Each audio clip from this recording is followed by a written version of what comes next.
Hello,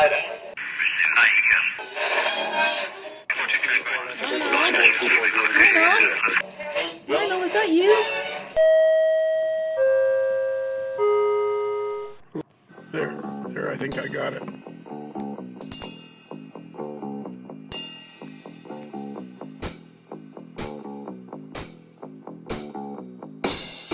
So I turn. I don't see it. You don't see the cough button? No, I just see Mike. Yeah. All right. Okay. And Dave, Yes. It's not customary for the guest to come in out of the green room until you've been introduced. Okay. I think something's happened. Like, just settle down and go back into the green room. How do I do that? It's the Follow door. the smell of the shrimp. Yeah, follow the smell of the shrimp. Should I hit the leave button? Yeah, hit the leave button. Yeah.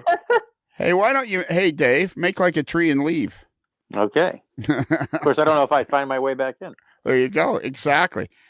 Bruce, is this the first podcast since the last podcast? Look at the whiteboard across the studio. Yes. Perfect. Okay, so tonight we got our very own Kaylee Zhang, who is single-handedly builds turbine engines for Pratt and Whitney, and then installs them using a scissor lift. And she finally admitted to that. She doesn't just lift them up; she uses a scissor lift, which I don't think it's really. I don't really think that takes away from the overall effect that she builds them by herself and then installs them. Yes, but the mystique is now gone. Yeah, it's true. Although business has been a little bit slow, so Yeah, but how's it building them in your basement now and getting them up? that's a little more challenging. Yeah. So how The magicians never reveals their secrets. So. Yeah, Okay. she's probably building them in the living room and just taking them out the front window. All through the rent. Yeah, okay. Quiet. Shh. And of course, we have Bruce, the moderately agitated mail boy. That's me. And then we have our guest tonight. I think I've been looking forward to this. I know. I really have. This has been a long time making. It's been a long time in the making. And I talked to you. By now, we've heard it. I've been trying during the whole COVID-19 thing. We might as well we'll get that out of the way. But during that, I've been trying to do as many podcasts, little short ones. And I talked to Chris Adams last night, and I have some news about him. So okay, so now we're going to talk to Kaylee. Arranged this. Way to go, Kaylee. She's also the Nutmeg Girl. And the photo chairman for the entire northeastern region. Yep. And she's going to have her photos published somewhere because we're going to make that a priority. Otto, Vondrak, Tony Cook, anybody that's listening, we got to get Kaylee started down the path of photojournalism because you take spectacular photos. Yes, she does. There you go. That's an hey, Dave. Yes, sir. Hey, come on in from the green room. Okay, I wasn't sure if I was allowed to talk. Not yet. Now you can because we've gone through that. Now we're going to introduce. Well, we will introduce our guest is none other than Dave Owens, who is the guy who in charge of NERPM. Excuse me. Excuse me. Yes. Yeah. Excuse me. That was uncomfortable.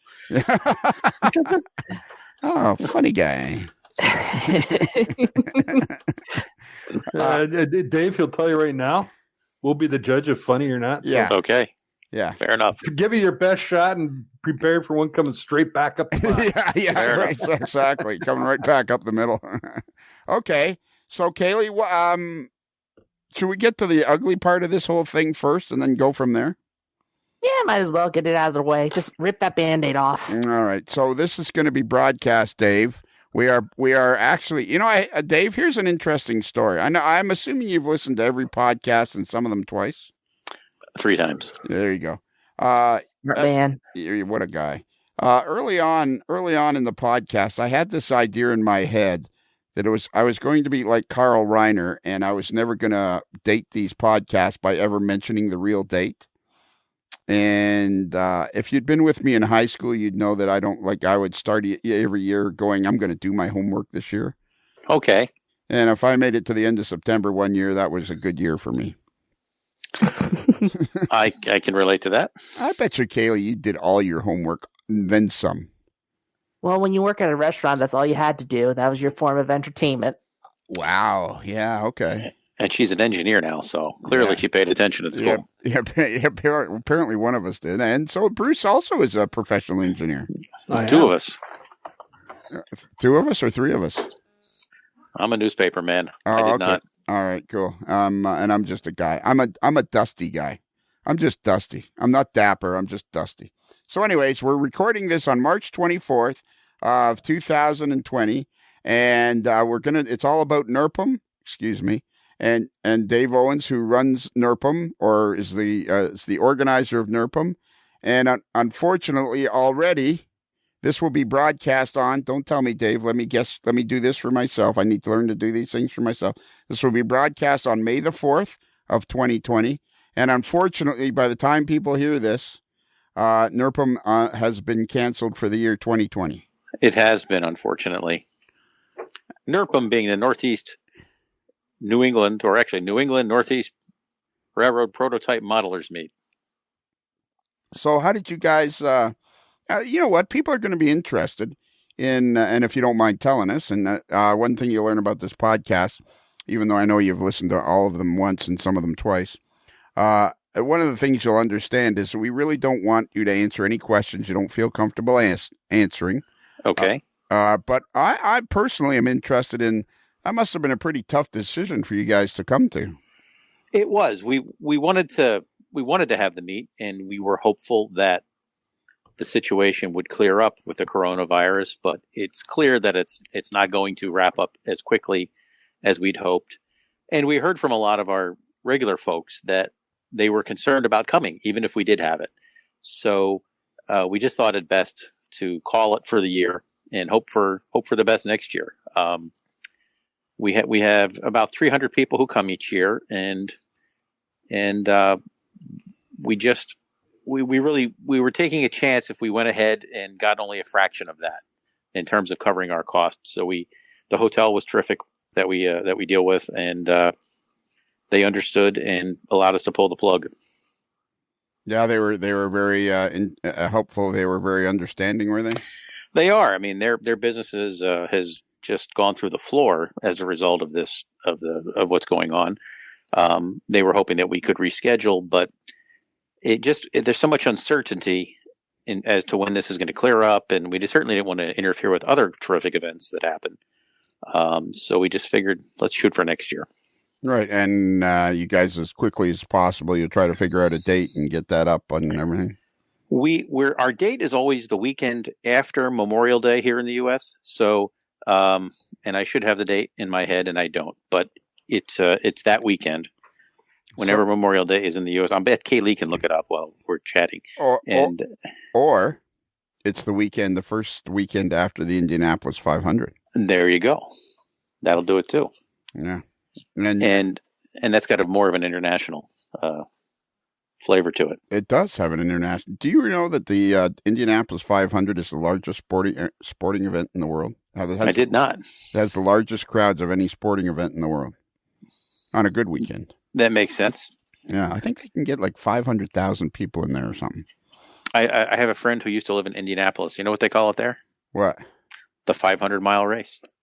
Oh, sweet. I like that. That's very hip that's very local. Yeah. My son and I went to the Indianapolis 500 in May of 2015, and I wasn't in top physical health at that time. But the thing we were as prepared as we thought we could be, and I was exhausted at the end of it. Wow! Because so many people. Like my son was disappointed because he was tired too at the end of it. When we got to go out on the track and get a picture in the first turn and all that, but we were both walking along and we had plans of going into the museum and all that. And we were both completely exhausted, and we had a parking spot up front and everything. And man, it's just, where there's that many people, you're just like drained. Absolutely. So that's probably what it's like at NERPM. Well, not quite, but we have a good crowd, and it's a lot of fun. Should I assume that most people know what a prototype meet is, or have been to one, or should we talk about what it's all about? I don't think you should assume that at all. I think that's the best part about the podcast is talking about what things are and going into. Sure. But however, I have a couple more questions before we Okay. get to that part. Well, hey, Lionel, Yeah. before you get to your question, for those who are playing along at home, the date for the 2021 NERPM, is the weekend after Memorial Day, which is May 28th through the 30th. 30th being on a Sunday with layout tours. Okay. So The meet is Friday, Saturday, and layout open houses on Sunday. All right, cool. So that would mean that the Indianapolis 500 in 2021 is scheduled to be run on May 23rd. Anybody? I'm planning ahead. So really, you guys don't want to. You know what's happened is Tell me the truth. NERPM came before the Indianapolis 500. They beat us. They were here first. All right. So I have one more question, and I think this, Bruce, I think you can back me up on this. It's a truthful, hard-hitting question. So two things would have happened this year had you had the event. Number one, I had made arrangements to stay at Kaylee's house, which I don't think she was particularly thrilled about. So there's that. And there's also, because you've canceled 2020, Chris Adams won't be able to go for a 4-year stretch. Is that why you really canceled it? Oh, that's what bums me out, because Chris can only come every other year because of his work obligations.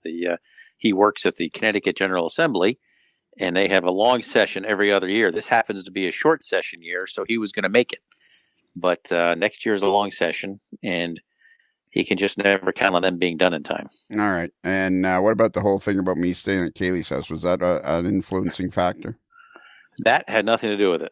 Oh, okay. If we had known that, we might have kept it alive. Yeah, and I have one more question about Chris Adams. Does he not strike you as one of those guys that would be in the Sears catalog in his modeling underwear with his hands on his hips? I won't go to underwear, but I will say certainly sweater vests. Sweater vests. And I think Chris can sport anything well. Yeah, nothing but sweater vests. I'm not sure if that's a new low. I'm sorry, or Chris. new I don't high. know. I don't know what I did here, Chris. I'm sorry. Yeah. Well, you've done something, that's for sure. Okay. So how long have you been involved with this particular meet? This would have been our 19th year. And have you been involved in the organization right from the get-go? I have been. A group of us, this began with a group of us going out to Ohio to a meet. That was the first one we'd ever gone to, run by Jim Six many years ago out in the Cleveland area. And we were just blown away by the people we met, who many of whom remain our friends today, great friends in the hobby, what we learned from this great array of clinics, and just the models that we got to see from any number of wonderful modeler. And it just blew us away. And we said, we want to do something like this closer to home. And that's what got us started. It took us a few years to put it together. We were searching for a location, and we finally did it. And we had a small crowd the first year, and it's grown each year since. And so how many people do you think you get now? How many people did you get last year? We average the last couple of years, we've just hit around 300. It's gone up a tiny bit each year, but we moved a couple of years ago to a hotel. We'd had it in a community center before that, and we moved to a hotel, and that seemed to bump up our attendance somewhat because lodging was more convenient for people who were traveling from out of the area. And then we moved to a larger hotel in Farmington, Connecticut, which is west of Hartford. And it's an ideal location for us, and people really like it, and the attendance has gone up even more. So we hit that. We were in excess of 300. I always forget the exact number because I don't pay attention to the numbers. The other guys do. But we've seen growth each year. And what is what's your official title with NERPM? Mine, I don't really have one. I just call myself one of the organizers. There's a group of us, and we take on different tasks through the year as we put everything together. And we work on getting people who would like to present clinics, getting people willing to open their homes for our Sunday layout open house. And we attend the big show in West Springfield each January to talk to people, and we have a table for the meet. And we just work through the year organizing it. It sounds like you have as much fun, almost as much fun organizing as you do running it, or like having the event. Well, a lot of my work is done ahead of time. So by the time the meet arrives, I'm done to a large degree. There's little things we have to deal with during the meet, but my buddies who I work with have a lot of work during the meet. Tom Murray is one of the key guys, and he does a lot of work getting the meet together. But he's really busy doing the IT stuff during the meet. He's got a team of IT guys who run around handling computers and whatnot. And our buddy Louis Segura, who helps us prepare, he runs the model room, and he tries to use that space as efficiently as possible. And then we have a bunch of other guys. Chris Slemp is one of the IT guys. He's a great modeler, and actually all these guys are great modelers and have all these wonderful skills that I completely lack. Okay, but it sounds to me, the way from the enthusiasm in your voice, it sounds to me like you really enjoy the whole organization of the thing, and you enjoy the camaraderie that you have with the guys that you put it together with. Well, that's been the big reward, is just getting together with these group of people every year. And it's really very gratifying to all of us that people come and enjoy it so much and have a great time and look forward to coming back, because it may sound silly, but we're grateful to them for coming. We're grateful that they think this is something worth spending some of their time on, because we just get a huge kick out of it. And it's just such a great group of people. It's like the West Springfield show, but a bit smaller and a bit more intimate, because it's not 4 buildings you've got to walk over. But we get to see our friends, and it's just a lot of fun. And then our friends also bring models to show. That makes it doubly fun. And we have these terrific clinics too, from people who have all kinds of knowledge and expertise they're willing to share. So what do you think it is? So you guys have been running this show for 19 years. What do you think it is about RPM that caught on so much? Because I'm fascinated by the fact that each RPM meet seems to be run as a complete separate entity from any other RPM meet, and yet they seem to follow the same basic set of parameters. What's the word I'm thinking of? I don't know. I think it's a very simple formula.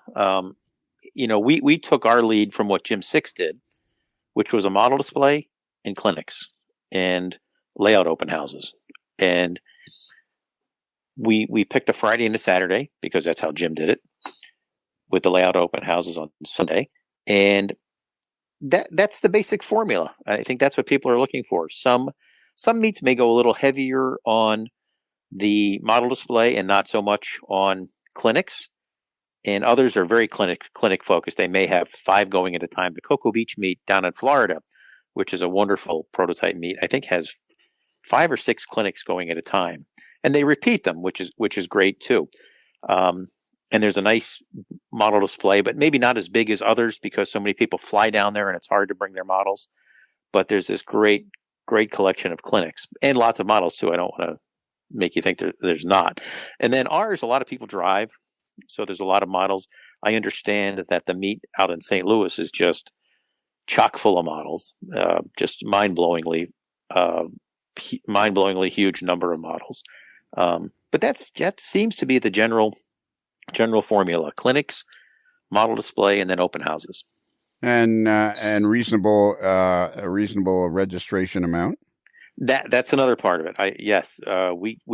Ours has been $30 in advance, $35 at the door for several years, and we've been able to keep it at that, thanks in large part to a raffle that we have. We get donations from manufacturers and retailers who help us cover a large chunk of the meat cost. But that's another big part of it, is trying to keep it as inexpensive as possible. That's one of our goals, and I can't help but think that helps draw people in. You're not spending a huge amount of money, because people obviously incur costs when they come. Whether they drive, there's going to be gas and tolls, and then staying at the hotel. So we try to keep our end of it as inexpensive as we can. Right. Yeah. And so I'm under the impression, and please correct me if I'm wrong, although I don't remember the last time that happened, but I'm sure it did. I get the sense that the NERPA meat, excuse me, I get the sense that that this meat, I almost said it twice. I get the northeast region, the northeastern RPM meat. I get the sense that it's one of the more. I know you don't want to. You sound like the kind of guy that will deny this up and down the street, but it seems to me like it's one of the go-to meats. Is that a fair? Well, I'll leave that to the other people to determine. I know that there's a lot of great meats. Cocoa Beach, we try to put on a great meat. St. Louis, Yeah. The Chicago meat, the Yep. Chicago area meat. We're supposed to be to meet this weekend in the Philadelphia area, which is a lot of fun. Right. That alternates each year with Greensburg. I've never been to the West Coast meets, but I've heard they're pretty amazing in terms of what the models people bring. I think it's fair to say that for the proto meets I've been to, I've never been to a bad one, and I'll bet that's the experience that most people have. I think they're all a lot of fun. Okay, Kayla, you've been to a lot of them. Is that a fair statement? I would say so. I would say we're probably in the top 10 for sure. But like Dave said, there's so many good meats out there, and there's so many more that I haven't gone to myself personally. So I know the RPMs, like you said, Lionel, many times, is definitely a growing concern, and I would rank ours as pretty up there. I think we have something a little bit more unique that in our case, the atmosphere is more relaxed. It's more about the friendships and connecting with others who you may not necessarily have seen in a long time, or maybe this is the only time of the year you get to see them. So we do put emphasis on that. I again, not having seen a whole many different RPMs out west, Midwest, and out west. I know what was something that's special that we do is that in our model rooms we actually have chairs to kind of facilitate that connection, the ad hoc learning you get by talking what you're doing with your models. Yeah. So it's a very comfortable setting. That's a big part of it. One year we were watching, and we thought, geez, this is almost like school. People are rushing to the clinics, and that's fine if people want to attend clinics. That's great, but we didn't want it to be like, we didn't want people to feel any sort of pressure to get to places. So we tried to rejigger our schedule to leave a little more leeway between the clinics. And the model room we've always viewed as a place for people to gather, not just to go look at models, but to hang around and talk. And we have people like Butch Eiler, who is one of these modelers who is just staggeringly brilliant in what he can do. He's an artist, a sign maker by trade, but he weathers cars and paints cars, and they just blow freight cars, and it's amazing what he can do. And sometimes Butch and his friends will gather at a table and work on their cars, and people can just pull up a chair and watch what they do and learn about these techniques and whatnot. We had another guy who does, Bob Jensen, our friend, who does DCC installs, and he sits there and he shows people what he does. Because for a lot of people, they want to learn to do installations, but they're sort of afraid of getting a soldering iron near their locomotive, kind of like I am, and or their fingers. But that's yes. That's the point. So we really want people to gather and share information and learn and sort of demystify things. We had Don Busing did soldering demonstrations, believe it or not, and he was hugely popular because everybody, myself included, thinks they know how to solder, but there really are techniques to make it easier. And one of the guys, Don told me, one of the guys had come and watched him work, watched his demonstration, went home that night and went to work on his layout and said, my God, now I know what I'm doing. Now I know what, and he came back the next day and told Don, now I get it. Now I get it. Thank you. So that's really the whole idea of getting people inspired to go home and start working on their layouts or work on models and sort of just get people thinking about having fun. So would you say, it seems to me in recent years, let's say I would say since the turn of the century anyways, it seems to me like more and more people are becoming more and more interested in just the individual car and building the individual model, and the big layout isn't necessarily a must-do anymore. A small layout will do, or just the enjoyment of building cars and locomotives seems to be satisfying people. Have you noticed that at all? Yeah, there seem to be people who have these. You're right. They make these incredible models, and they may not have a railroad to run it on, but maybe they belong to. I belong to a modular club. I've got a ranch house with a great big basement, but I haven't built a layout yet. But I belong to a club, modular club, so I can run nice long trains there. And I find myself very interested in sitting here at my workbench working on models.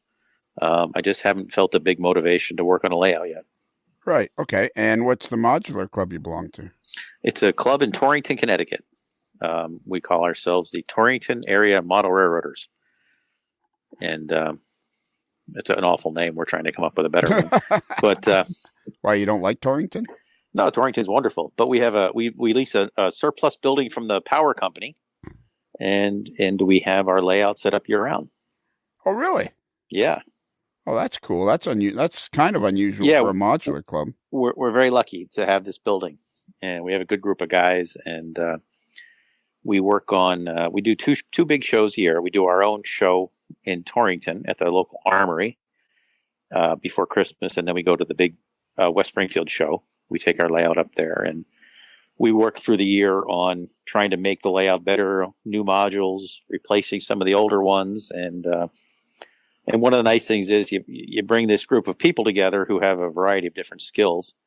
I mentioned Bob Jensen. He's a member of our club, and he's a DCC whiz. We have some guys who are good at scenery. We have a guy who's our president named Dave Ware, who is one of these guys who is always looking for a new and better way to do something, and he sees problems and comes up with solutions for them. One of the big problems with a modular layout is sort of movement of the wood, and you get humps and whatnot, and so he found a system that was pioneered by the Fremo guys to try and have a way of joining, of where the tracks join in our modules to make them more reliable. Okay. And so he's a guy who looks at those things, and then other guys to bring different skills to the table. So where exactly is Torrington, Connecticut? Torrington is in the northwest part of the state, Northwest Hills. It's where I worked when I first moved to Connecticut 31 years ago. Okay. How far from Hartford would that be? It's about 25 miles to the west. Okay. It's an old industrial city where the big product was ball bearings. Ball bearings. And some people may be familiar with the Torrington Company, which has been eaten up by its competitor, but it was a world-class ball bearing manufacturer. Really? For many, many, many decades in Torrington. Torrington, home of the ball bearings. That's right. It's also the birthplace of John Brown, the abolitionist. Of course. I knew that, didn't you, Bruce? No. No? How big is Torrington? It's about 32,000 people. Do you live? Is that where you live? I live in West Hartford, which is just west of Hartford. Does Hartford not have a model railroad club? The city of Hartford does not, that I'm aware of. There's one down where Kaylee lives. Really? Kaylee and I live in the same town, West Hartford. Okay. And how come you don't belong to the one that Kaylee belongs to? That's a good question. Was when I joined the Torrington Club, I lived out in that part of the state. Okay. So Kaylee didn't upset you in any way or not, and you're avoiding her? Never. Yeah, because if there's some sort of friction between the two of you, you might as well get out here. No, we could have a counseling session right now. I have a feeling. I have a feeling if I ever get my butt in gear and start building a layout in my house, that Katie will be over to help. There you go, or vice versa. Absolutely. Mm-hmm. Okay, and all right. So, what do you model, Dave? Can I call you Dave? Sure. All right. My primary modeling interest is unfortunately, I have a pretty wide interest. That's part of my problem. But it's the Reading Railroad, which is, I grew up in Philadelphia, and that was the railroad that I saw as a kid. It ran through my suburban hometown. I'm also interested in the Pennsylvania Railroad and Penn Central. Right. And the Central of New Jersey. And the Lehigh Valley. Okay. And all the anthracite roads, the anthracite coal roads. Dave, I got the perfect solution. Just model Conrail. I know that would work. Yeah, there you go. I like Conrail too. That's my problem. Conrail's a cool railroad, actually. It's it is. now it's some 30, 40 years later.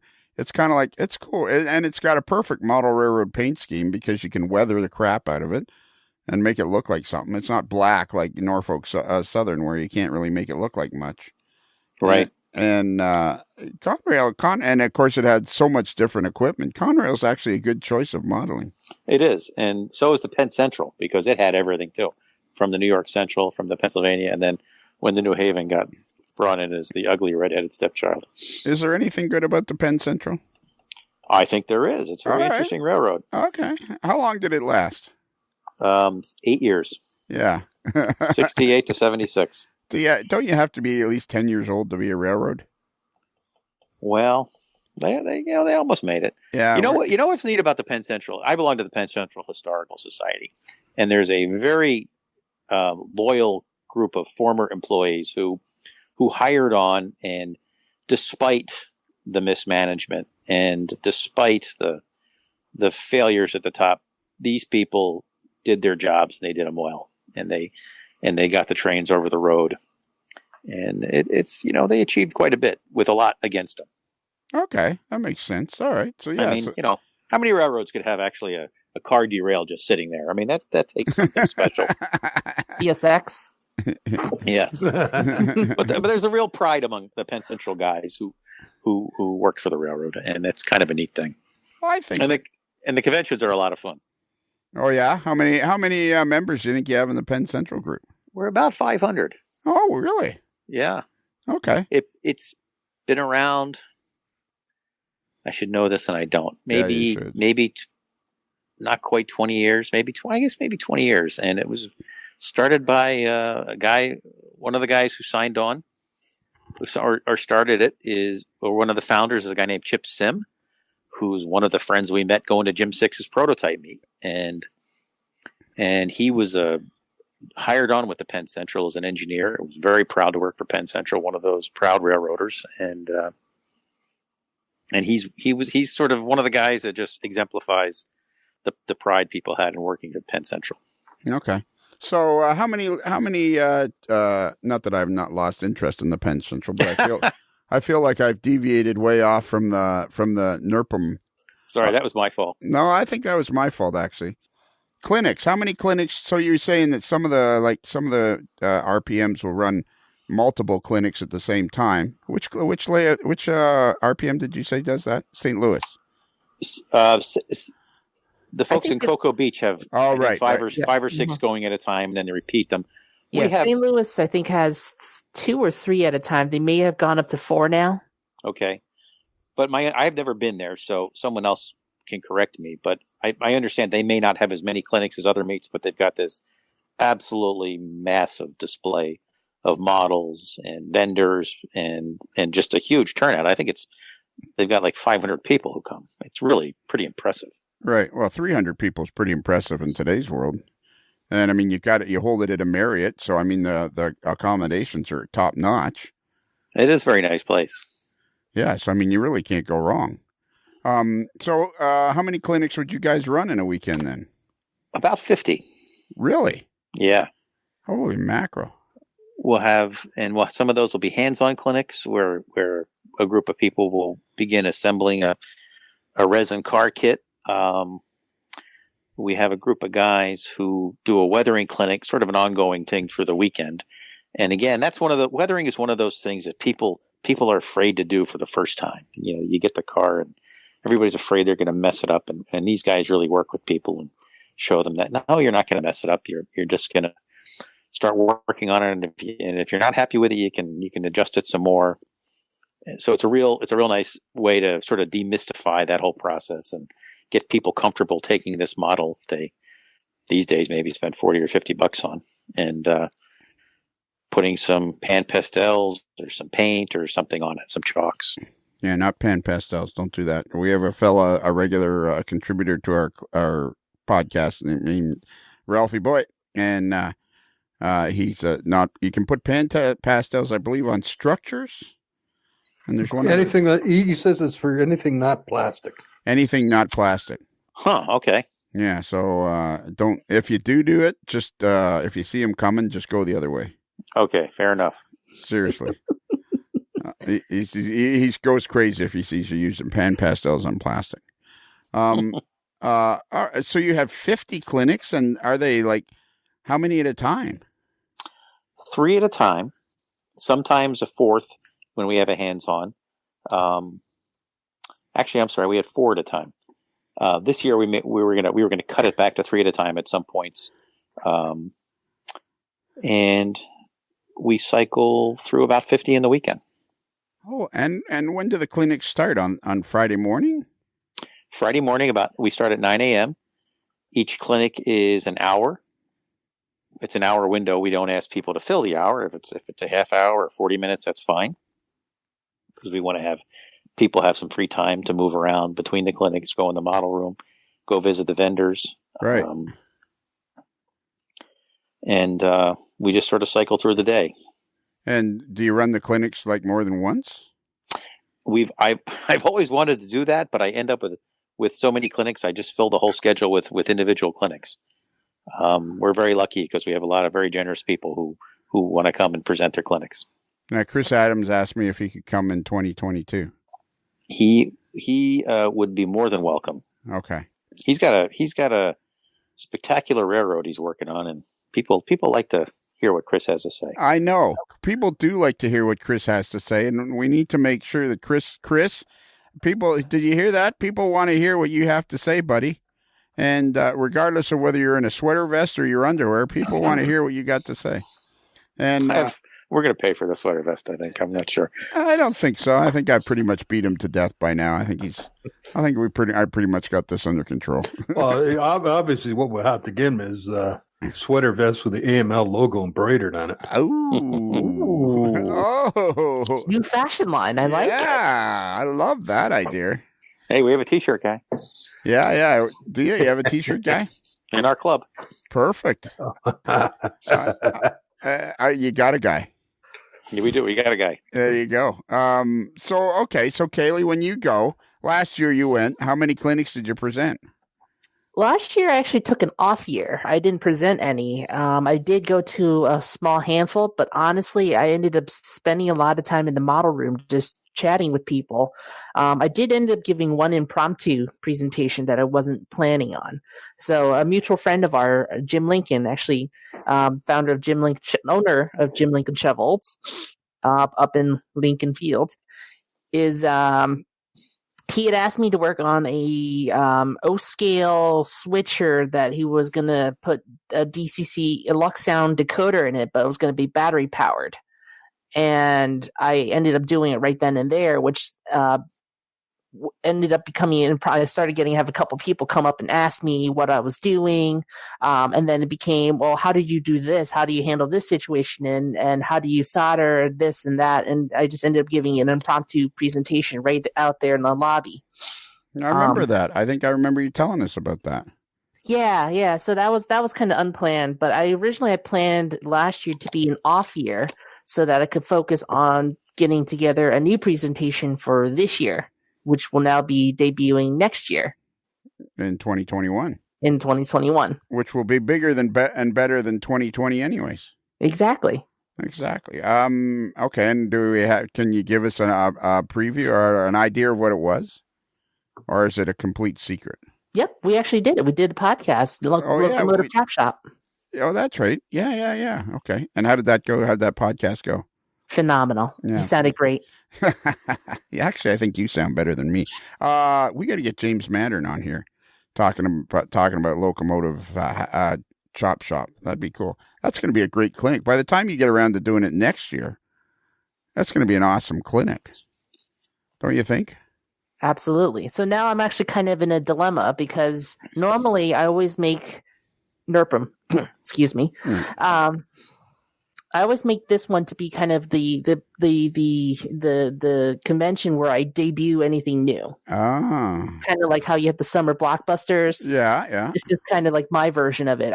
Because my first time presenting was actually at this convention in NERPM before we moved into the hotel when we were still back at the library/senior center. Okay. It was the Canton Community Center. Canton Community Center. Yep. Where I used to have to arm wrestle the ladies downstairs in the senior center to quit playing bingo so we could move Bob's photo in. So okay. Yeah. So But actually, quick side story about my first time presenting. Normally, a presenter, you come in, they're usually there on time, early, set up, ready to go, and whatnot, right? Right. Well, my first time I ever presented, not only was I late by 15 minutes, I also didn't have my computer. I also didn't have a clicker. So I ended up jerry-rigging a clicker with the mouse and then using kind of my knee/lap as kind of a mouse pad for me to kind of scroll around and point. So first time for ever presenting, 15 minutes late and totally unprepared. Wow. And she got a standing ovation. Yeah, I'm sure she did. And do you plan on being more prepared from that point forward? Actually, it's been my trademark. Oh, it's your trademark, being unprepared.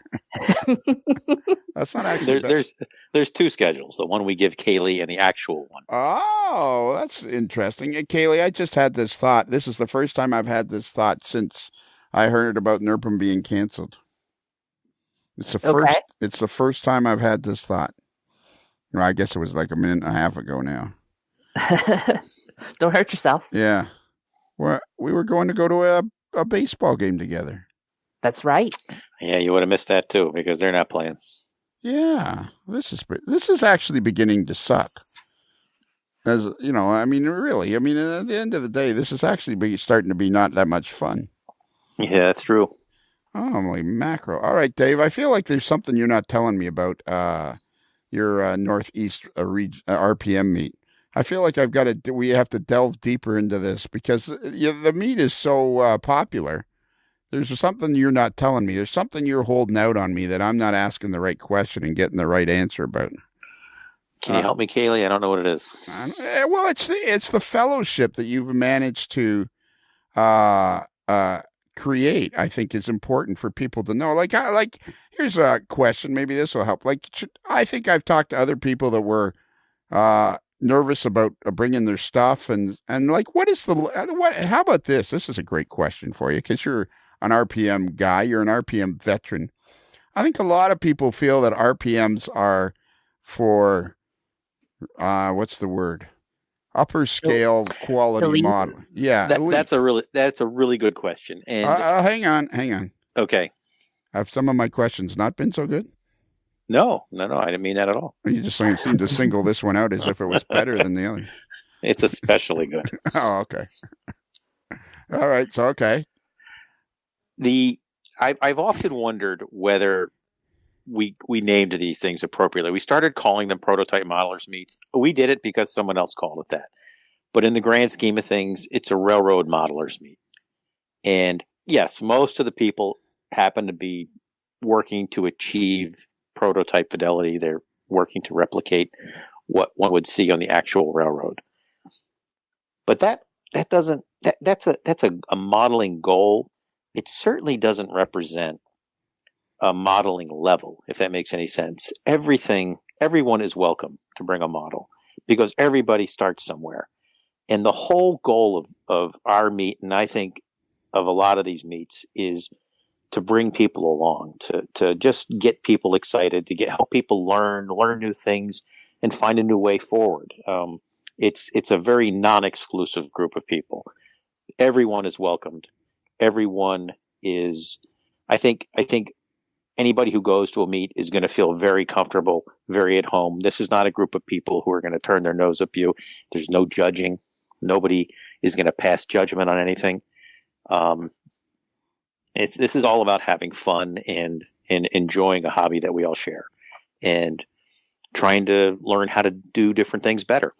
Right. And to kind of piggyback off of that, I know for me personally, when I first attended to the NERPM, excuse me, it's going to be a rough night tonight. Yeah. So that's why I went to Northeast RPM. Yeah. For me, when I've seen the flyers. It's a very distinctive flyer because we always print it on a bright orange paper. And you see it all the times at all the local train shows here. So, but when I looked into it, I also saw some big names like Mike Rose, even Tom Jacobs before he started building the barn. It was kind of how should I say it? It was nerve wracking. Overwhelming, right? Because you're going to be rubbing elbows with at what I considered to be great model railroaders, and here's me not having ever truly finished a layout, not really have done any in-depth modeling, or at least completed an in-depth model to showcase. Trying to get in, but when I did go, I think was the first time was like 2011 or 2012. They were all welcoming, and they were all more than happy to have me there and to show me what they were doing, and then also just to say, "Come along, come to my clinic, and we'll talk more, and I'll explain more." But even after the clinics, when you're done, they were more than happy to kind of entertain questions, and that's the same way with me too. Now that I've gone to so many, and you can I guess you could call me a regular. Sure. After my presentations, just. Yeah, I have no problem, no qualms in answering questions and trying to help guide someone who's interested in this topic or is curious about this topic. I've always told a lot of the younger engineering kids that there is no stupid question except for the one you didn't ask. Right. Okay. I just I am no top flight modeler by any stretch of the imagination. I am a heavy user of the F word when I'm working on models, and because I make mistakes and I louse things up, and the stuff I make doesn't stand close to the quality of some of the models. You'll see it in RPM. A lot of the models you'll see it in RPM meet, but I bring mine anyway, and I show them, and people, I like them, and people like them too. They're not perfect, but that's okay. Nobody is. This is for everybody. Except for Butch. He's always perfect. No, Butch is pretty amazing. Butch is an amazing modeler. All right, we're coming after you, Butch. We're going to have to get you on the podcast. He is something else. He is really good. All right, that's cool. How do you spell his last name? Eyler, Butch Eiler. Eyler. Okay. Yes, he's a guy who's been to probably every prototype meet there is. Okay. Yeah, I think that's a fair statement. Okay, but let me see if I can ask the question a different way, because I've been to, I guess the only RPM meet I've really ever been to is the Chicago one, and I've been there a couple of times over the years. And I was really looking forward to coming this year. Really looking forward to it, actually. I was looking forward to going to the baseball game. I was looking forward to hanging out with Kaylee. I was looking forward to going to meeting everybody. But I get the sense, and maybe I'm completely off the mark here, but I get the sense that you guys are, friendly is not the word. I get the sense that your particular RPM meet has been, you've worked very, very hard at making it very, very welcoming to people. I get the sense that you guys understand there are people out there that are nervous about being overwhelmed and getting involved. And it seems to me like you guys really are all about, please come in, please be a part of it, so long as you're polite and you're not rude, and we don't care what level of modeling you're at. We just want you to participate. And that's our goal. We sure hope people feel that way coming in. That's certainly the sort of environment we want to have. Right. Okay. And do you feel like you've done anything in particular to push it that way? Well, we encourage young people to come. High school kids, we have a special rate for younger people, because we want them to come. People who are probably still in school on Friday can only come on Saturday. We really want this to be. We don't want this to be an exclusive event, because we don't view ourselves as an exclusive group of people. We're just a bunch of guys who like trains. We really like model trains, and we like to see good models, and we like to learn how to do it, because we all aspire to do it. Right. And some of us will get there. Some of us won't. I'm one of the ones who probably won't, but I'm sure going to keep trying to get better. So would this be a fair statement? You want to see good models, but you also want to see everybody's models at every level, because it's fun to see where people are at? Everything. And frankly, somebody might have a technique they use that would be just a groundbreaker for someone else. It might be, oh, that's how you do that. Everybody's got something to offer. whether they're a brand new modeler or someone who's been, who can take a pile of cannon parts and turn it into this spectacular locomotive in 2 weeks. There's everybody's got something to offer, I think. All right. What's another good question we can ask Kaylee? Because I feel like he's holding out on us somehow. There seems to be more to this meet than just simple. I guess a lot of people arrive on Thursday. We do. We have a program Thursday evening for people who arrive early, and we also there's this thing called the bar in the hotel where people gather, and that's a social gathering point. And is alcohol consumed? It is. All right. It is. More than a few wobbly pops usually. Okay. Eating is a big part of these events too. Mm-hmm. We're sort of Farmington where we are now is not so easily accessible to some of the area restaurants, but there are some good ones around. When we were in Enfield, there were some popular spots. I think I might take a crew to the Polish National Home in Hartford next year. I was going to try it this year, which is always a good spot. New Britain is a city just south of Farmington, which has a large Polish community. There's some Polish restaurants down there. That's the home of Stanley Hardware. Oh, yeah, okay. It's the hardware city. Oh, really? And, yeah. There's a lot And of stuff. also the town that Randy Hamill's modeling. Yes. All right. The New Haven ran through New Britain. And where does Randy Hamill live? Randy lives in the town of Canton, which is one town north of where we have the meet. Do you have his exact address? I could look it up. Yeah, maybe and just tell us right over the air so anybody that wants to drop by and just stop in can do that. I don't think Randy would mind that. Somehow I don't think so either. All right, here we go. Got it. It's 42 No. What is it? 42 what? Drury Lane. Drury Lane. Okay. And the phone number is 562 378 4213. Bingo. Perfect. There you go, folks. 42 Drury Lane in Canton, and there's his number too. I'd repeat it, but I think only once is good enough. Yes. And now some poor schmoes going, why am I getting all these calls? Yeah. And somebody else is driving around going, there's no Drury Lane on my Google. While we're at it, Dave, where do you live? Hey, Dave, Actually, before we move on, let's talk about the one big attraction, and that's the raffles. I know you touched upon it, Dave, but oh, yeah. I think the raffle is probably one of our signature things of this event. It is. It's how we wrap up each night. We have a raffle Friday night, and we have a raffle Saturday night, and these are items that have been donated by the wonderful manufacturers and retailers who make up our hobby. And can I interrupt you? Certainly. I understand from Kaylee and our friend Joe Cummings, Boston Joe Cummings, I understand that this raffle is spectacular, to say the least. Well, I like to think so. And the Start brothers, David Start and his brother Bill. I understand this raffle is beyond anything that anybody has experienced at any other model railroad event. Well, I don't know about that, but I'll take it. Yeah, well, everybody raves to me about and it goes on for like days almost. I've heard that too. The Stark brothers are always winners too because they're great guys. Yeah.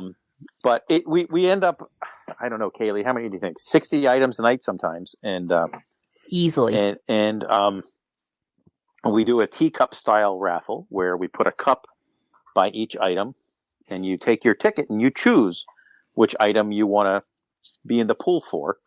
And we work our way through the pile, and there is some irreverence along the way, and some of our friends who we know can take a joke might get piled on a bit, and we work our way through it, and we have a lot of fun, or we try to have a lot of fun, and if somebody begins to win too much, we have a way of dealing with that, and yes, you will be verbally abused. Yes, if you start winning a lot, you're gonna get ranked on, in a good way. Okay, it's a lot of fun. That takes probably darn near an hour at the end of each night. Okay, so it sell like an arm length of tickets for $5, something like that, or it's what do we do? Let's see. I think it's tickets are $1 each, 6 for $5, 12 for 10 and 25 for 20. Okay, so that's a fair deal. 25 tickets for $20. Can't go wrong with that. And the raffle really does go a long way to helping us cover the cost of the meet. We've been able to keep the price down because people are so generous buying raffle tickets, and people who donate to the raffle. Really, these wonderful manufacturers, Finero and Capolango. Ron's Books is a great book retailer who always is so generous to us, and Rapido and all these great people. Would it be fair to say, would it be fair to say that it's an event? It's a big part of the event. It's an event in itself. I think so. Yes. All right. It is. It is a big part of the meet. Somebody's squirming. Dave, is that you squirming?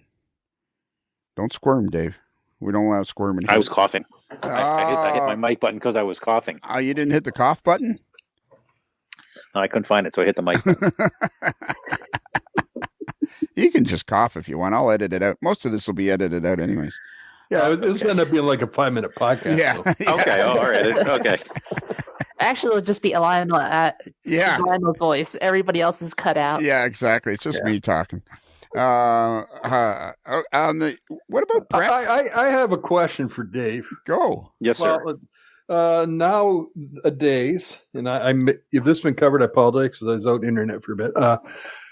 The advances in 3D printing, I assume. Oh yeah, good question. Maybe wrongly but I would assume that a lot of the RPM modelers are really taking this method of doing things to heart and are turning out some spectacular stuff for their models. That's a great question. Hey, Dave. Now that is that's a great question. Wow, they've all been great. But Craig Biscayr is one of the guys who comes each year, and he's gone heavy into 3D printing because he models an era that no one makes anything for. Yeah, he's in the 1800s or something, isn't he? Right, 1890s, exactly. 1870s, yeah. Right. There are people who are doing some pretty innovative stuff, and I think it's one of those areas that is we're going to see more happening. We've had 3D printing clinics, and I'm sure we'll have more in the future, especially as these devices become less expensive and have better resolution. Because you just got a printer, right, Kaylee? Yes, yeah. Technically it's it's Lou Papineau's, and it's at a permanent lease at my place. Okay. And does Mrs. Papineau know it's Lou Papineau's? I have a good question too. We'll get back to the 3D printing, but I'm going to jump in right here in the middle.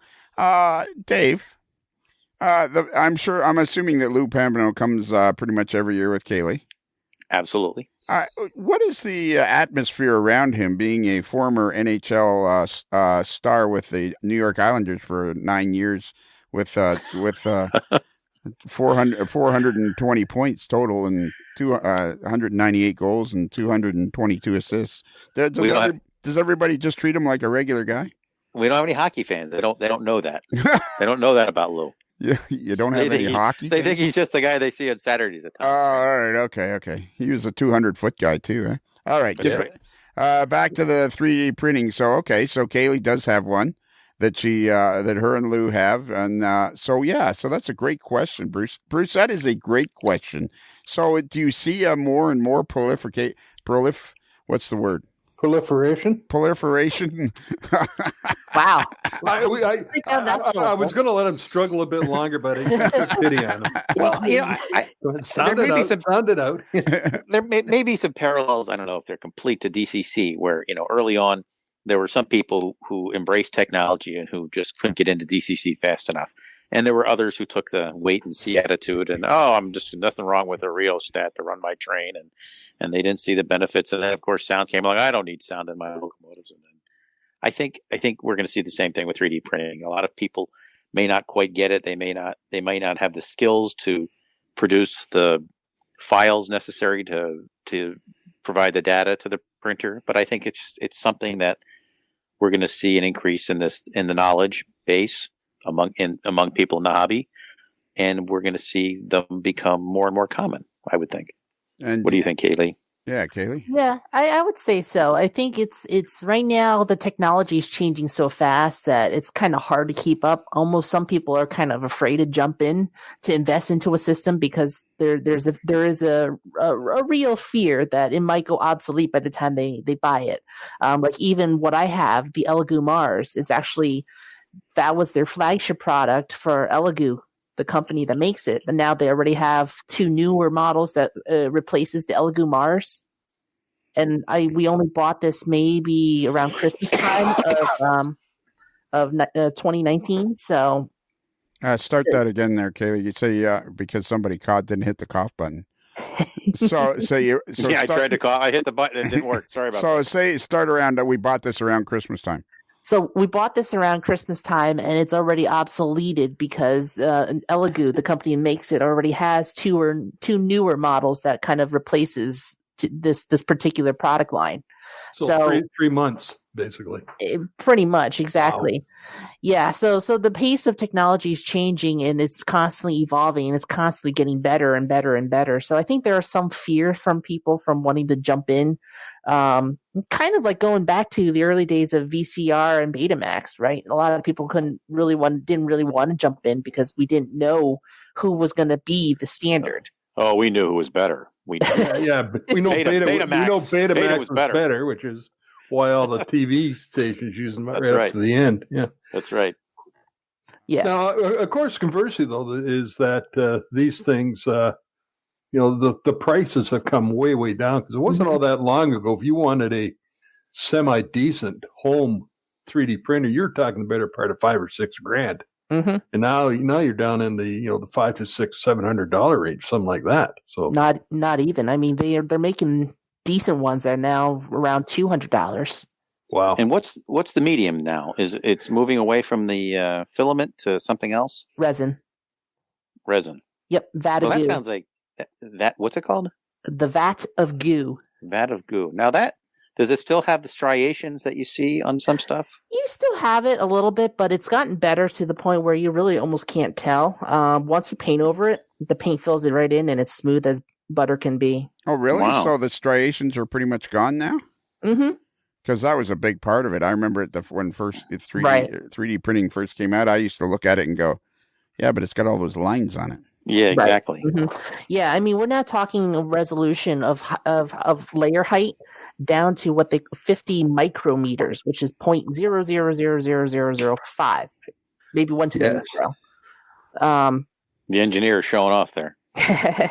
So yeah, it's very, very fine layer height. You can get out of these, and out of like I said, a fairly inexpensive $200 machine. Wow. And coincidentally, in the back of the AML studios down there, we have the giant vat of goo. What is the vat of goo? So what is that? That's where you put the resin? Mm-hmm. Okay. Yeah, so the way the technology works is that you have this resin vat where the resin sits, and then a UV light shines up from underneath that traces kind of like the profile of the layer you're trying to print. That resin reacts with that UV light and it hardens. Then the stepper motor moves the build plate up one layer and it repeats and keeps going until you have a 3D object. And resin hardens that fast? Mm-hmm. Because wasn't that long ago, or isn't it still where you would make your clear water on your layouts out of some sort of resin? Mm-hmm. Yeah, there's many types of resin. This is what they called a photosensitive resin, meaning it's sensitive to light. So under light, it cures.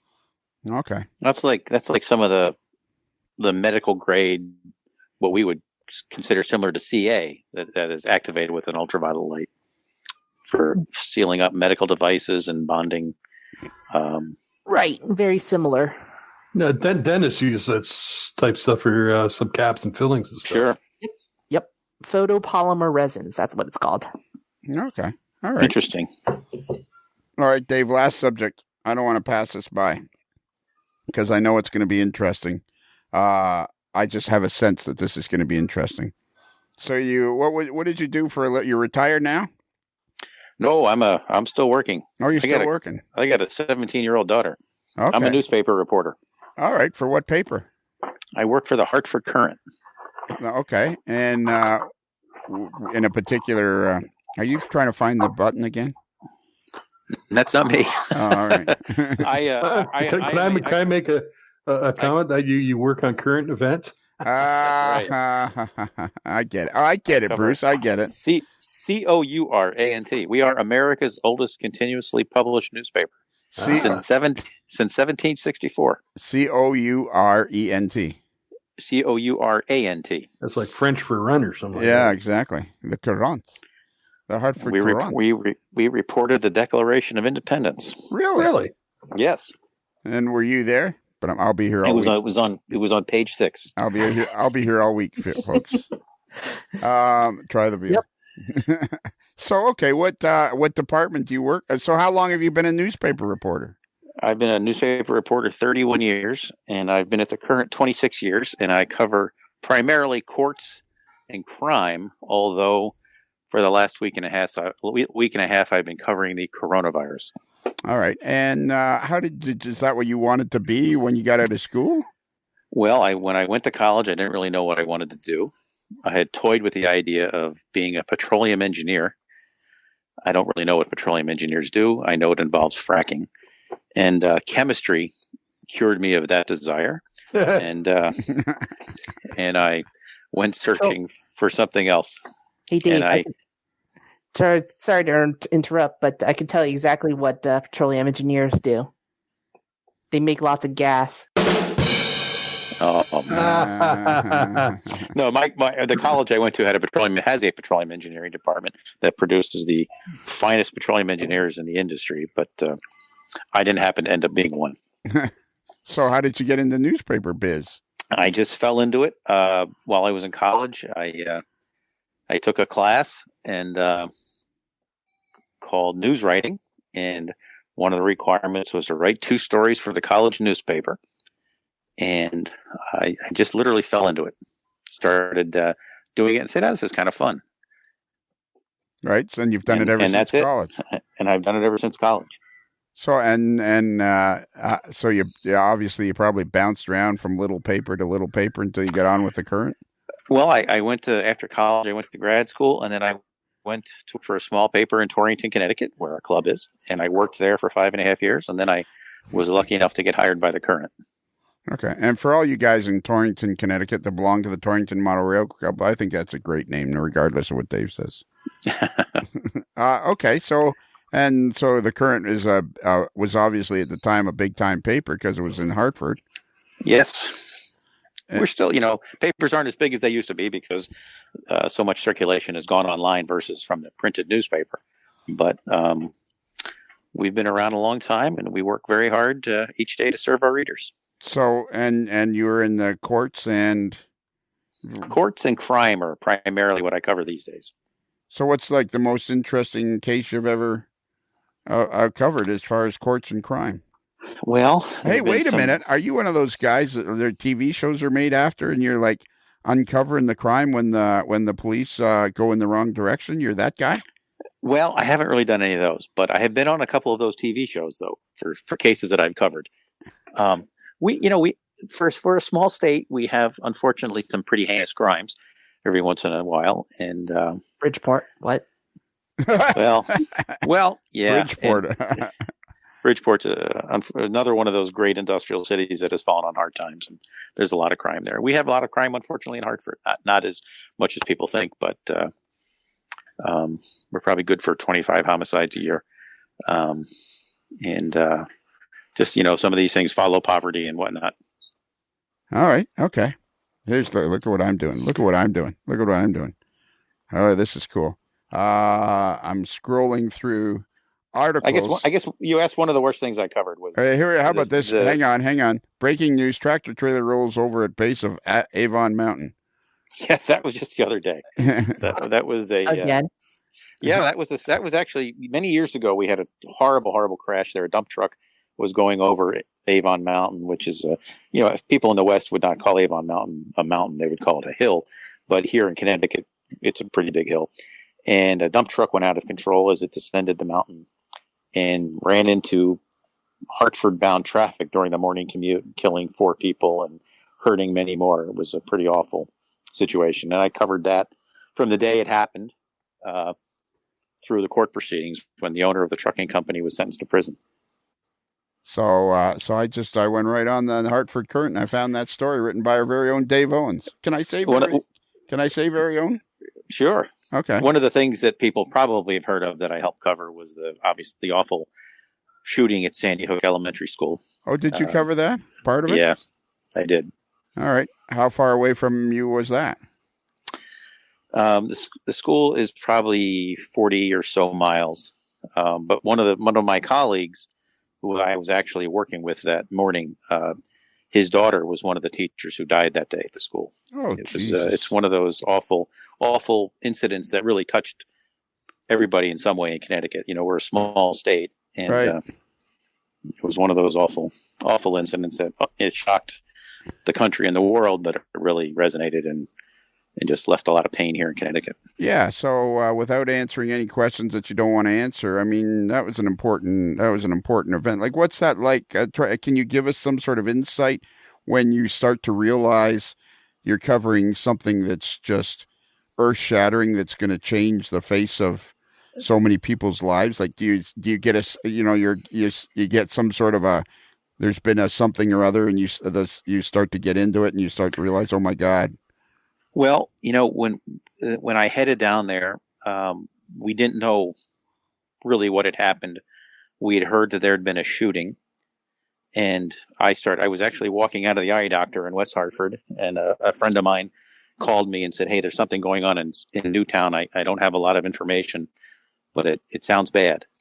And I called the office and said, "I'm going to head down there." And I got there, and the thing that I first saw was just word had spread in town, and people were running to the school to try and get their kids. This was an elementary school, of course, and they would just abandon their cars in the street and run the rest of the way because that's how many people were trying to get through. And the information was very scarce at the beginning, but it was one of those things that just evolved through the day, and it began to become clear that this was just something unimaginably horrible what had happened. And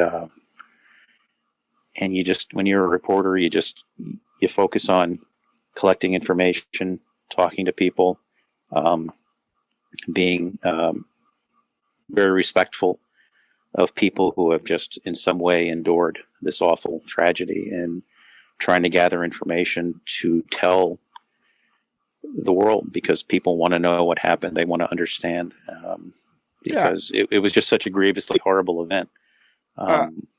People. Yeah, I guess what I'm trying to say is, I guess I've always thought, when people take pictures of events and years later there's a photo record. I mean, you must have the sense, as being a reporter for 31 years, you must realize that even in a horrible event, it's your duty to preserve history, and regardless of whether or not you enjoy it, you have a job to do that is actually important, because at the time people want to be left alone, but you realize that years and years from now, what you're doing is an important thing for.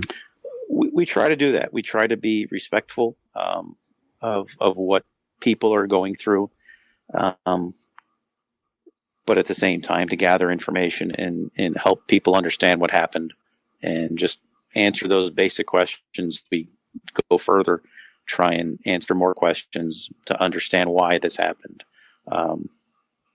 My paper worked for many years on that story with follow-ups and trying to understand. And it's an ongoing story because efforts by the folks who lost loved ones that day and whatnot related to other activities. So it must be pretty rewarding work then. At the end of the day, it must be very rewarding work to do it well. Well, we try very hard and try to do our best to serve people. I'd be very happy if Sandy Hook never happened and Obviously. I never had to go.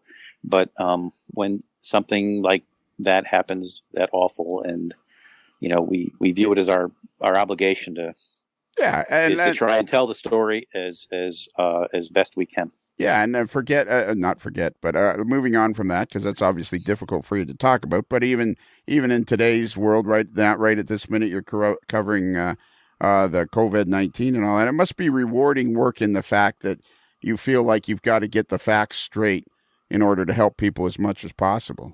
What we're trying to do is help people understand what's happening, get information to them about what is happening in the state. Obviously, a lot of people are suffering because there have been layoffs and job reductions. So we're trying to get information to them about what services are available, how to go about. A lot of people are having to go apply for unemployment for the first time.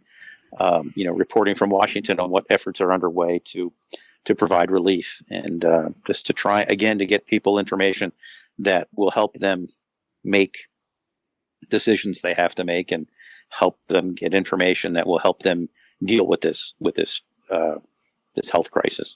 Yeah, so it must be interesting, rewarding work. And then it is. We really, we don't often talk about it that way. We just sort of talk about it as we need to get this information. We need to get it to the readers. Yeah, I know you guys. But that's the thing, though. Everybody has people's jobs are important. I mean, Bruce is what do you call it, Bruce? What kind of engineer? Hydrogeologist. Like, I know you work hard. I'm a geological engineer. Yeah. I know you work hard at your job, because your job, a lot of towns require you to, you do the pumps and get in the water and try to get that. That's an important thing. Water. It is, absolutely. I know. Lots of times I go into Bruce's office, and the first thing he says to me is, "Go away." And then he picks up the hockey stick and beats me with it. Yeah, then I smack him over the head. That's why I took it there. You see, he thought it took him a while. You're being nice, but no, yeah. Yeah, exactly. And Kaylee, you're always trying to make planes safer by doing the right thing there. I mean, everybody's got important jobs. Yeah, absolutely. Okay, so what did you think, Dave? How do you think it went? I think it went well. I think it did too. Did Kaylee, do you feel like we covered everything about NERPM, that we could? I think so, yeah. I just wish we were having it. So yeah, no kidding, 2021. I get a funny feeling it's got something to do with Chris Adams. I really do. I feel bad he's not going to be able to make it. Yeah, like for some reason or other, like when I was talking to him last, he says he can't go for 4 years, and I'm thinking, yeah, this has got something to do with trying to avoid you, I think, Chris. And he just doesn't. He's not picking it up. But we do have to get him a sweater vest now. Now, what we need? We need a picture of Chris. We need a picture of Chris in a sweater vest and underwear with his hands on his hips.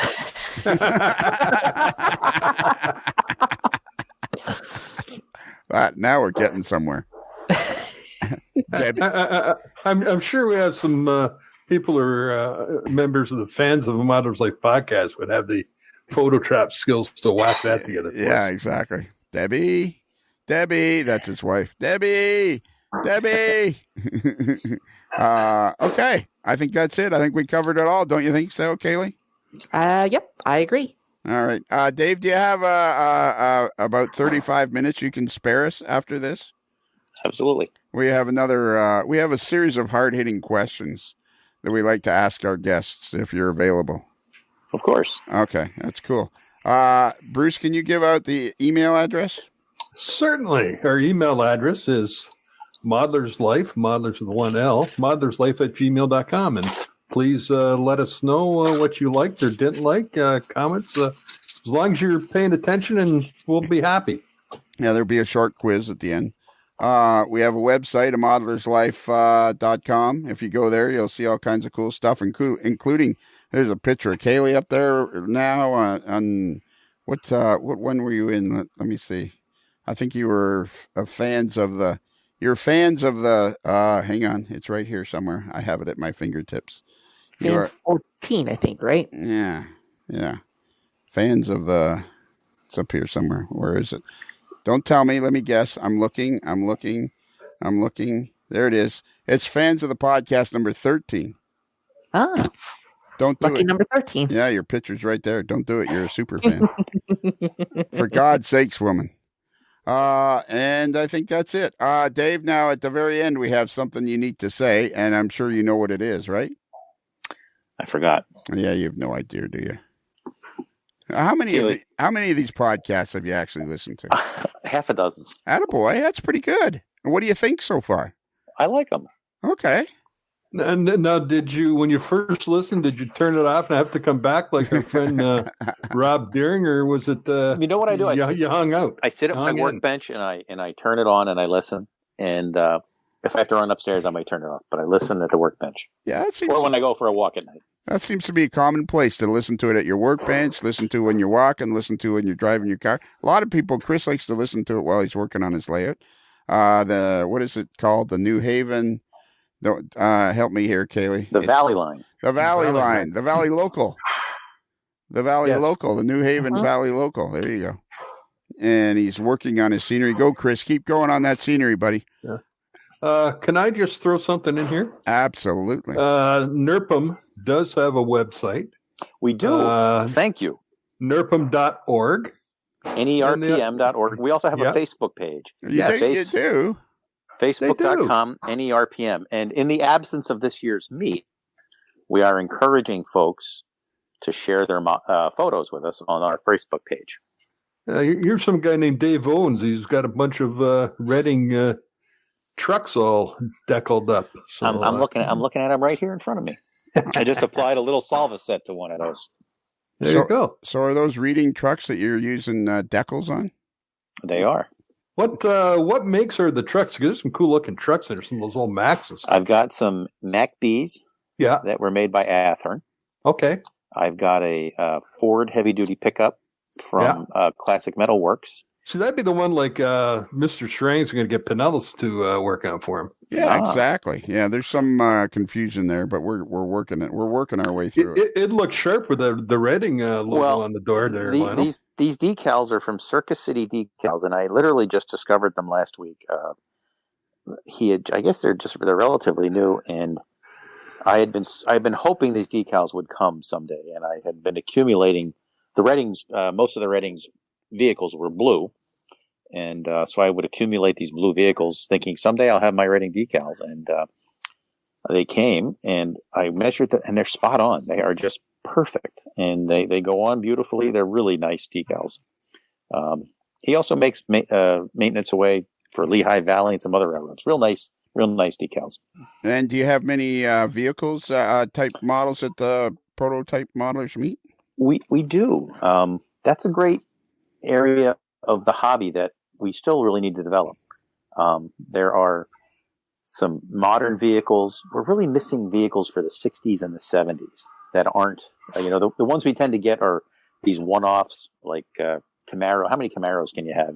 We need Chevy Impalas, and we need just the cars regular folks would drive and whatnot. We keep hoping the industry's going to bring us some more of those products. But Caesar, going down this rabbit hole, have you ever thrown out an invite to the those proto or the 187th scale car and truck guys to come to the RPM? We do. Those guys, some of the guys have come, and of course they have their big gathering at the West Springfield show, which is and it's outstanding modeling. Oh yeah, it's really something else. Those guys are great, and they're really the ones who have helped up the game of vehicle modeling, because it used to drive me. I hope I'm not really revealing myself to be any sort of snob here, but you'd see these magnificent model railroads, really beautiful locomotives, freight car structures with a matchbox car. And there's nothing wrong with matchbox cars, but they're not scale, and it sort of drive me crazy here. So it's real nice that some of these manufacturers are coming out with these real nice vehicles that fit very nicely into these very nice model railroads. Perfect. So you do. And so what about structures? Any structures, or strictly cars? And no, we have structures. People bring structures. You may have heard of Neil Schofield, his dad Ray Schofield. These are two spectacular modelers, and Ray's working on a layout. Neil's working on his layout, and they both have these amazing structures.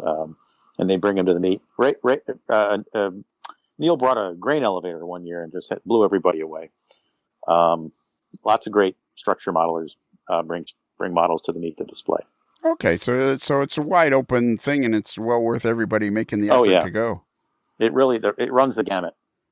You're not going to cancel 2021 on me, are you? I hope not. I hope they've got a vaccine for this virus and we can get on with our lives. All right. Okay. And by then you'll have listened to a lot more of the podcast, and we'll do the same thing next spring, only we'll do it with a much more positive view, because Absolutely. next spring will be just weeks away from when the actual event takes place. Absolutely, and hopefully by then Lou will have bought a new resin or a new 3D printer for us. Oh yeah, how about that, Kaylee? We'll get Lou to buy a new 3D printer. And I know what I was going to ask you. Oh, and two things I'm going to say. So when I do come in 2021 and we meet for the first time, you know what I'm going to say, eh? What? Don't bother me. I'm busy. Get away from me, kid. I'm not. Actually, you will be busy with the amount of people that I think will be good for great interviews for. Oh yeah, no little kidding. portable studio. That's what I was. What do you like to eat? Because we want to plan ahead for your restaurants. Food. I like American food. That's what I like is American food. I like barbecue. I like steaks. I like hamburgers. American food. That's what pizza. I like Italian food. Dave, we'll take them to J. Tim's. Yeah, Bears too. Probably we got to get in there. I've been there. The Start Boys took me there. See, they're smart guys. The Start guys. They're good men right there. Bears is a wonderful place in Hartford.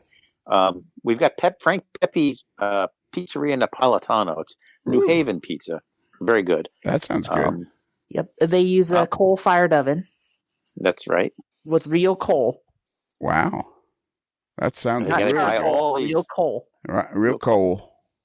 Real coal. That sounds good. Can I stay at your house in 2021, Kaylee? Sure. All right. Perfect. And hopefully we'll get to go to a baseball game anyways. Exactly. Oh, man. And we got to get you to a hockey game. You haven't been to a hockey game yet. Man, we got a lot of stuff ahead of us. I'm going to be busy for a couple of years. A lot of things got to get done. All right. So, Dave, at the very end, you got to say happy rails to you, and you got to say it with gusto. Okay. The key is gusto. Gusto. Happy rails to you. How about that? Yeah, that would be good. Gusto? That was good. Yeah. That'd be good if it was the right time. Yeah, it's not yet. But that's that's good practice. You want to do another one? Sure. Okay, go. Happy rails to you. Yeah, I think that's going to be good, eh, Bruce? It's got potential. It does. All right. Well, Dave, as we close the barn doors on another episode of A Modeler's Life, and the sun slowly sets over the back 40, I guess there's nothing else left to do except for you to say... Happy rails to you.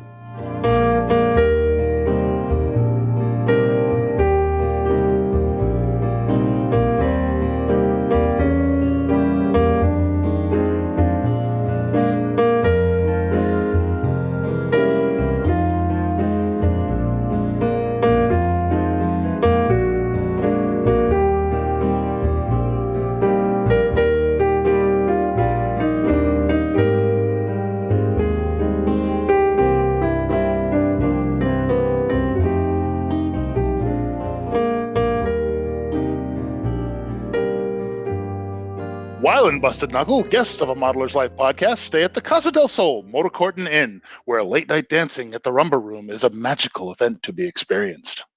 It's another Lincoln Homer.